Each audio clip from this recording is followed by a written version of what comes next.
Hello, and thank you for joining me. I wanted to hop on here and talk a little bit about the 8-8 Lionsgate portal and what that means for us. It holds significant meaning to me as my soul group is an 8. My lucky number has always been 8. 8 has always been a big number in my life. 8 is also, of course, the infinity symbol. And so, just considering those things and thinking about infinity and the flow and, the ebb of all of things in life. And I just wanted to take a minute to kind of give us some logical advice on what we can do energetically to support ourselves through this time. I know that many of us are experiencing extreme fatigue. Some of us are experiencing a manic state. What I'm hearing overall is that we're feeling generally uncomfortable. And what I want to talk about is how we can do our work to maintain a steady vibration that's going to support us through this shift in a way that is positive and that takes us where we actually want to go. And so one of the main things that we want to do is focus. Focus on the things that we want. Focus on those vibrations that feel good, that are taking us in the direction that we want to go. As we align with the vibration of that which is wanted, we will also align with the universe in a way that allows us to move with this momentum. What are some practical things? Pulling out our tools, being present. How am I feeling right now? Am I allowing myself to emote, or am I holding on to those feelings? Holding on to those feelings, holding on and not processing things, they're going to keep us stuck. It's going to make us incredibly uncomfortable. It's going to be painful. It's all about moving and letting go, moving into a new direction, letting go of what has been, embracing what is. How can we align with what it is that we're wanting? Well, we have to notice how we're feeling in each moment. What can we do to feel our best? Sometimes we have to stop and take a break, take a breath, get a drink of water. Sometimes we need to take some quiet time to just reflect. Sometimes we just need to listen rather than think. That's something that I've been noticing a lot for myself. I want to logically deduce everything. I can't feel that way because it's not logical for me to feel that way. Well, maybe the feeling is not logical. Maybe the feeling is logical, but the way that you want to react to the feeling is not logical. Beginning to explore those things. I spent some time doing that this morning, noticing that I'm sad. And that the reason that I'm sad is not logical if you look at it from a certain standpoint. And so I really had to walk myself through it. And at the end of walking myself through it, what I understood was not that my sadness was illogical. It was the thing that I wanted to do in response to my sadness, and in order to not be sad anymore, was illogical. It actually was going to lead to greater sadness and even other worse emotions. And so it's okay that I feel sad. It's not okay to take an action that's going to make me feel more sad, because there might be some happiness that comes along with that doesn't make any sense. It's like accepting $5 that is going to make you really happy now, but in 24 hours it's going to make you miserable. Was it worth it? And that's what I really had to sit with last night. I'm going to be sad either way. Trying to eliminate the sadness in the right now moment and get this instant gratification through that elimination is not logical. what was logical was to let myself be sad. Just be sad. I don't have to fix being sad. Sad is an emotion that can be felt, and once it's felt, it moves on. It's holding on to the sadness that's the problem. I shouldn't be sad, or I am sad and there's nothing I can do about it. Well, you can do something. You can feel sad. Well, what does that mean exactly? Well, I used to think that it meant just sort of sitting in the sadness. I'm sad. Maybe telling everybody I was sad. Maybe crying a little bit. Feeling that ache in your chest. What I've learned recently is that it's so much deeper than that. It's feeling that aching in your chest and then noticing that it's there and letting it expand, giving it a voice, letting yourself hear, I'm sad. I'm so sad. Noticing what that feels like in your body, letting the tears flow, letting the throat open instead of close, instead of trying not to cry, letting the tears come, letting the body shake, whatever it is that emotion needs to do to move through you. And it's not comfortable, and we've been taught that, dry it up. You don't need to cry about that. That's silly. Oh, please don't cry. Please feel better. Feeling our emotions makes us uncomfortable. It makes other people uncomfortable. And so we avoid it. And we don't even know we're avoiding it. But having this understanding that's more logical to me, that I can say, this is not feeling my feelings. This is holding on to my feelings. This is expressing my feeling in a way that is actually going to cause me more pain. Feeling my feeling is this. And then I have an experience to go back to. It's not easy. I want to force myself to feel my feeling. That's not how it works either. It's gentle. It's noticing the ache in the chest. And then not needing to think anything about it. Not needing to judge it. Just breathing into it. And going, that feels really uncomfortable. I don't like that. Why is it there? What's it trying to tell me? Because a feeling is really a signal trying to tell you something. The signal may be that you're sad, or you're anxious, or you're angry. Why? Oftentimes we don't really know why. We grasp at the first thought, which is usually the last thing that happened that made us frustrated, or sad, or anxious. Well, that's probably really not the problem. That's probably just something else that sort of wrapped around the problem. And now it's the first thing you can recall to memory. It's going to take some deeper sitting to get to the core of what's really bothering you. And then once you notice what's bothering you, you can start to ask some questions about that. And you just continue to allow things to bubble up and expand. This is not a thinking process, it's a noticing process. And noticing when you're thinking, because the thinking is usually getting in the way of the feeling. Thinking and feeling are two very, very different things. Of course, we have lots of thoughts about our emotions and a lot of emotions about our thoughts. But the thought process and the emotional process are very separate. And so being able to understand that and work with that on a different level can really change things.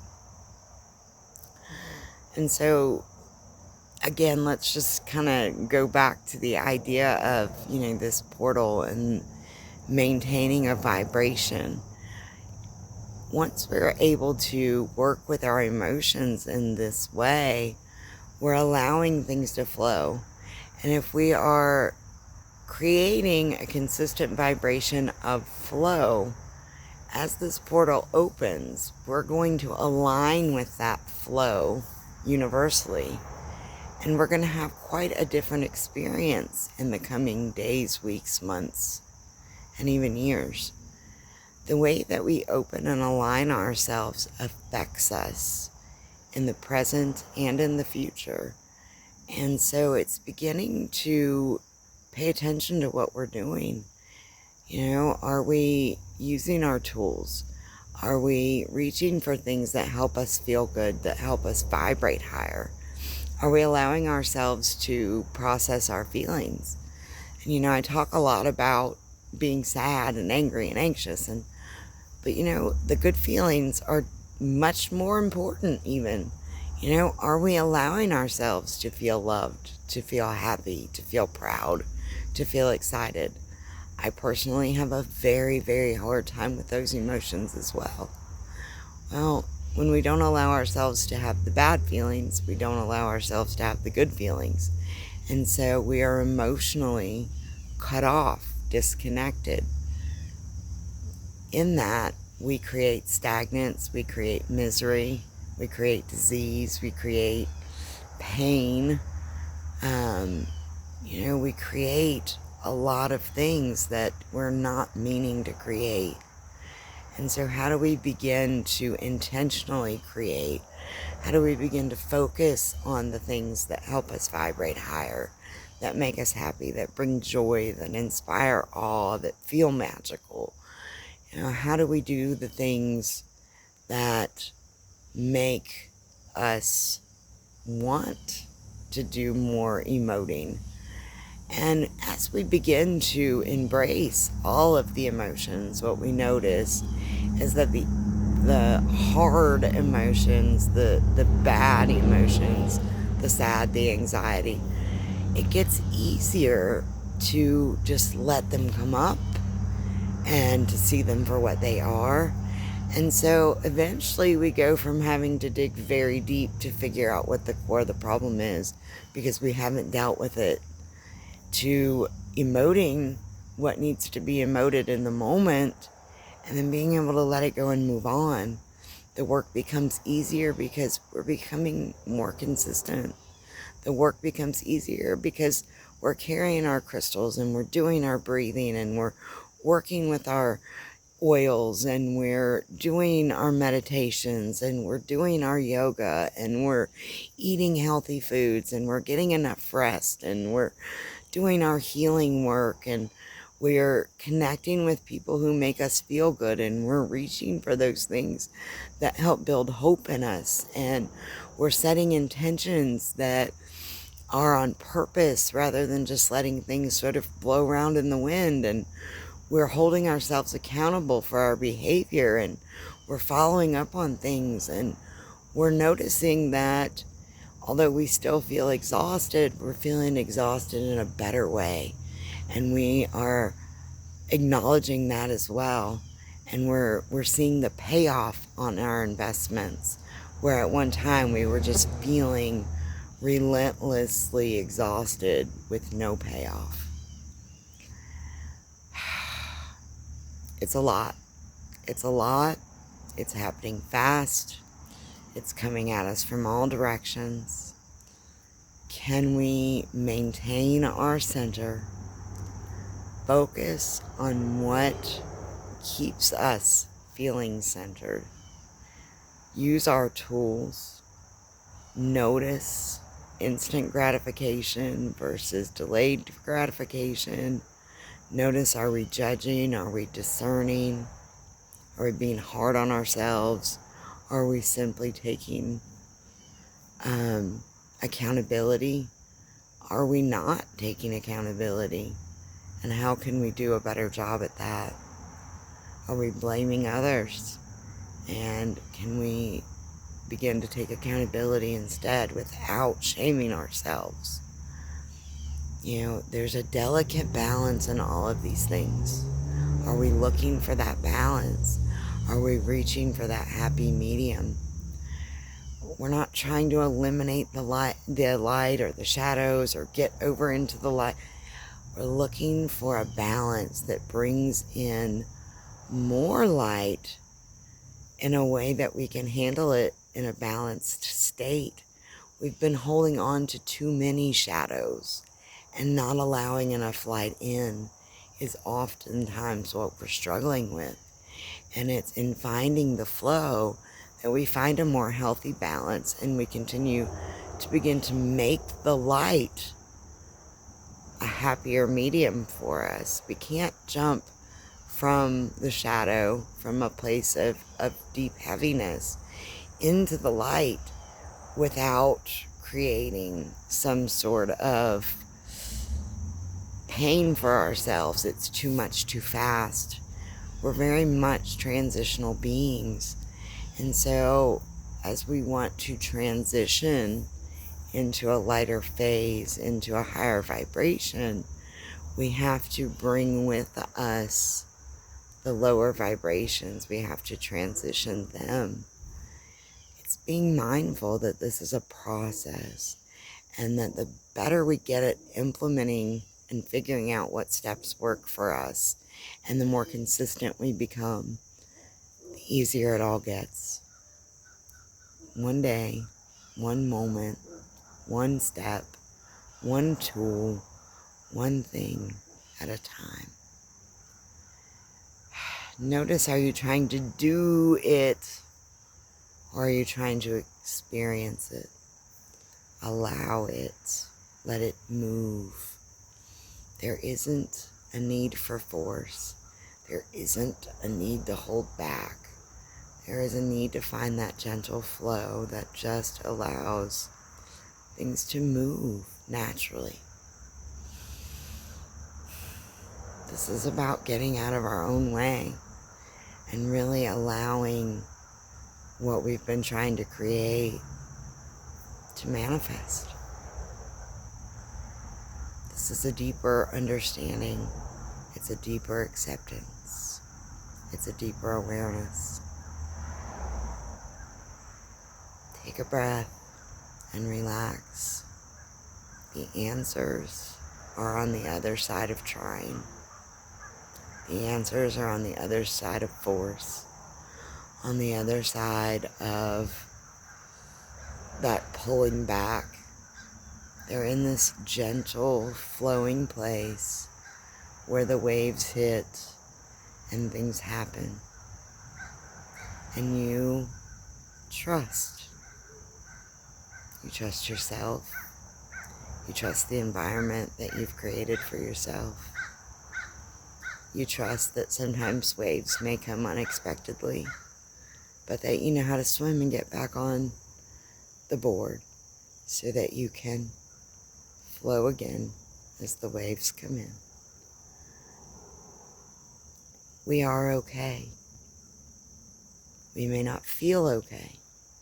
Let's sit with that. Let's breathe through it. Let's pull out the oils. Let's take a bath. Let's soothe ourselves. Let's nurture ourselves. Let's clear our minds. Let's get clear on what is logical and what isn't. Let's get clear on when we're overthinking or when we're avoiding. Let's be real with ourselves.